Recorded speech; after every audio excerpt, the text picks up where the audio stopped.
Okay, so the other day, the channel hit 4 million subscribers. Oh, 8 away. Oh. Doing thumbnail face. They've given me 2 options. They've gone cancel. Hey, 4 million! Hey! James, you're just waffling about your flights. Well, actually, by the way, they've given me 2 options. Oh, I'm so sorry. Right, George. Well, remember that forever. That's a crazy way to celebrate your last million. Shut up, Alex. And that's just... What? How does this wreck of a channel have 4 million subscribers? But obviously, thank you. This is an absolutely insane milestone to reach. Never in a million years did I think this channel would hit 4 million subscribers. But we've somehow managed to do it. So as a little reward, I've decided to do something that a lot of you have been asking for some reason. And that is an eye reveal.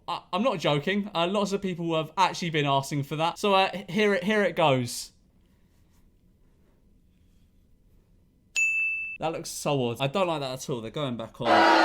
Yeah, that was a big eye reveal. Face reveal at 5 million. Who knows? Like, as stupid as that may seem, that was... What I just did there was very, very out of my comfort zone. Anyway, now that you had a little glance at me that you hadn't seen before, you've kind of peered into my soul a little bit. I thought I'd do a video where you guys can get to know me a little bit better by asking me questions. So yeah, it's a Q&A. Very original idea, I know. So I asked you guys to ask me questions on Twitter to, you know, get to know your Uncle Memeulous a little bit better. If you had to kick someone out of the E-Boys, who would it be? James Marriott, not enough subs. That's an easy question. What was your dream job when you were a kid? Okay, so at first I wanted to be a vet, but then I realized that would involve putting animals down, and I didn't find that very cash money. Then I wanted to be a film director, but then I realized the chances of that were very, very, very slim. And then I wanted to be a games designer, and I went to college to do that. So, you know, I probably, like, tried with that one. By try, I mean I did a BTEC and barely passed it, but I tried nonetheless, kind of. But I realized at the end of the course how dull and tedious it was, so I didn't really want to do that. But kind of in the background of all them was YouTube, but I never really saw it as like a viable career option. I didn't see it as it was like the film director one again. It was like, it wasn't a likely thing, so I kind of just put it off. So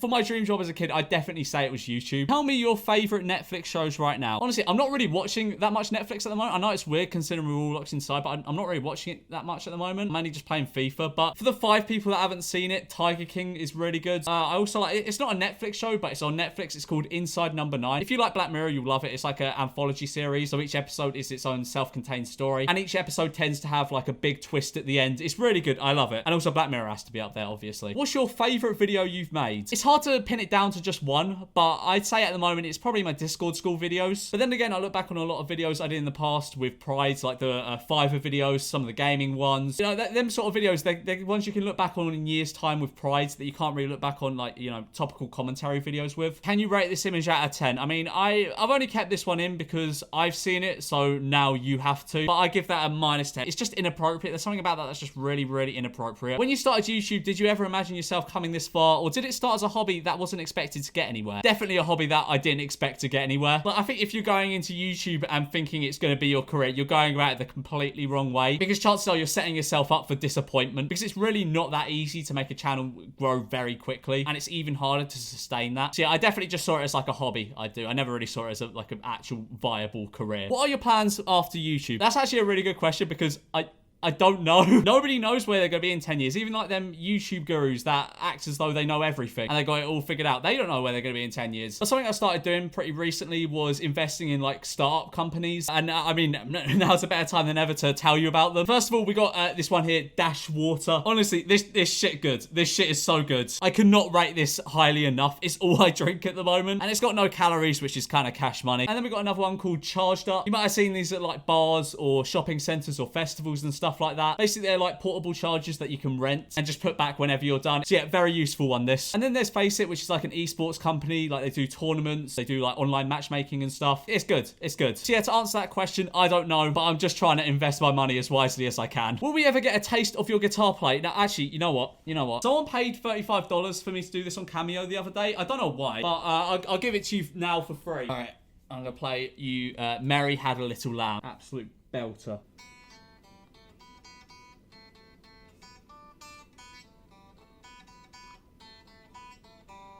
What was your favorite video to record? Again, like pretty much the same answer as the question I answered a few minutes ago. It probably has to be like the Discord school videos or the Fiverr videos or like the gaming video. Those ones are just so fun for me to record because for the most part, it's completely unplanned, unscripted, and they're always a good laugh to make. When did you realize that you can make a living from YouTube and it was actually a career? It was probably like maybe like right before all the BG Media stuff happened. I remember I was making probably like 10-15 pounds a day, and I was like, oh wow, maybe I can make this work, maybe I can make this work. And then all of a sudden one of my videos just blew up out of nowhere, and it came at the perfect time actually, because like I didn't get good enough grades in college to go to uni. Honestly, I didn't really try. The course didn't really interest me that much. Some options were either stay on at college for another year and pay $3,000 or find a job. Honestly, I was leaning on the finding a job one. I wanted to be like one of them holiday reps that goes to hotels and stuff. I thought that would be a belter job, but YouTube took off, so you know. And honestly, that's like half the reason why I find this whole thing so unbelievable, is just because it came at the perfect time. Are you still a big boy vapor, or are you back to your original vaping equals bad position? I mean, I was never vaping equals good. I bought that vape as a meme. Probably one of the worst £70 I've ever spent in my life. Like realistically, there's no real reason to vape unless you're trying to get off cigarettes. And I know there's gonna be lots of people like, oh, it's not bad for you. It's not bad for you. Probably is. I mean, it's probably not great for you, at least. Now, this next one isn't even a question.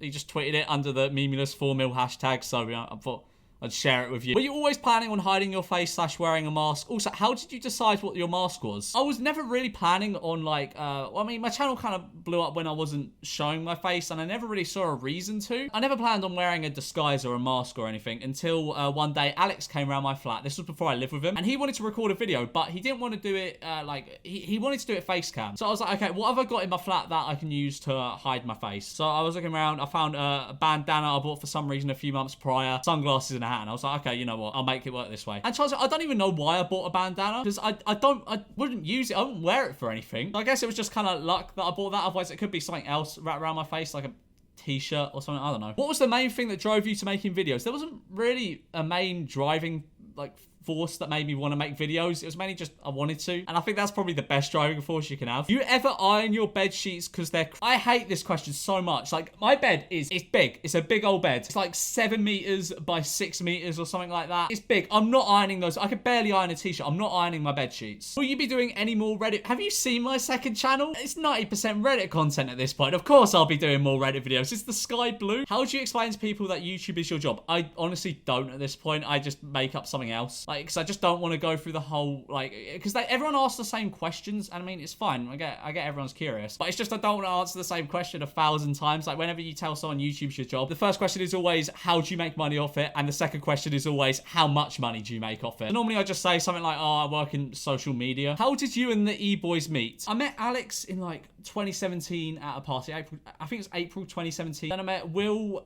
We started talking ages ago because of the whole BG Media stuff, and then we met in like January 2017 when he moved to London. And then I met James. I can't remember when. Maybe like close to 2 years ago now on a night out, and this was back when he had like 2K subs, and he was teaching me how to take a shot. Why don't you want public attention? Are you that introverted? I love the way this question is worded. Are you that introverted, you pathetic little boy? Yeah, I am. Like, there's a number of reasons why I probably wouldn't be the biggest fan of public attention. One is because I just zone out. Every time I go outside, I just zone out. And if someone tries to get my attention, like, you know, them people that hand out leaflets, if they try and get my attention, I end up just standing there and staring at them for like 5 seconds, because that's how long it takes for what they said to go in. So I just think I'd be a really awful person to have a public interaction with. Has anyone ever offered you weed? If yes, tell us to stop. I live in London. Asking someone in London if they've ever been offered weed is like asking someone if they've ever breathed. Once there were these guys that asked me if I smoke weed, and I didn't know the appropriate response, I guess. So I just went, oh, no, sorry. And they looked at me and went, no, sorry, as if I said something wrong. What was I supposed to say? What is the funniest way you've been injured? It's probably in like year 9. I was standing on the school fields, and there was like I don't know what was happening. I had my back to someone, right? And I just hear someone yell from behind me. So I look behind me. There's this like year 11 or 6th former charging at me. I don't know why. I did nothing to this person. They took out my legs, and I think I like flipped backwards or something and landed on these 2 fingers, and I sprained them or something. That was pretty painful. What's the coolest thing you've ever spent your YouTube money on? I don't spend much money, honestly. Buy lots of takeaway. That's quite cool. I moved out, which is kind of cool as well. When you first started YouTube, what was your aspired sub count? As in, what was your, it would be so cool to have X amount of subscribers? 100k. Like, honestly, I just wanted the plaque. I didn't even care about the money that came with 100k subs, really. I just wanted the plaque. Like, being sent something physical by YouTube just seems so cool to me. What equipment do you use for your videos? My setup is pretty bare bones. Like, I've got this mic. Alex likes to clown on me for this mic. It cost me 70 quid from a CEX secondhand, and I got it like 5 years ago, and it still works perfectly to this day. So I don't see a reason why I chuck it out. This mic has done me so good. And then I've got my Canon 80D Sigma lens. I don't know what a Sigma lens means. I was just told it was good. A ring light, a softbox, my 2 monitors, and my computer. That's it. That's my whole setup. Right, anyway, guys, I hope you enjoyed today's video. That's it for the questions. Once again, thank you so much for 4 million subscribers. It means, honestly, the absolute world to me. That 4 million people liked my channel enough to press subscribe. But anyway, guys, I hope you enjoyed today's video, and I'll see you in a bit.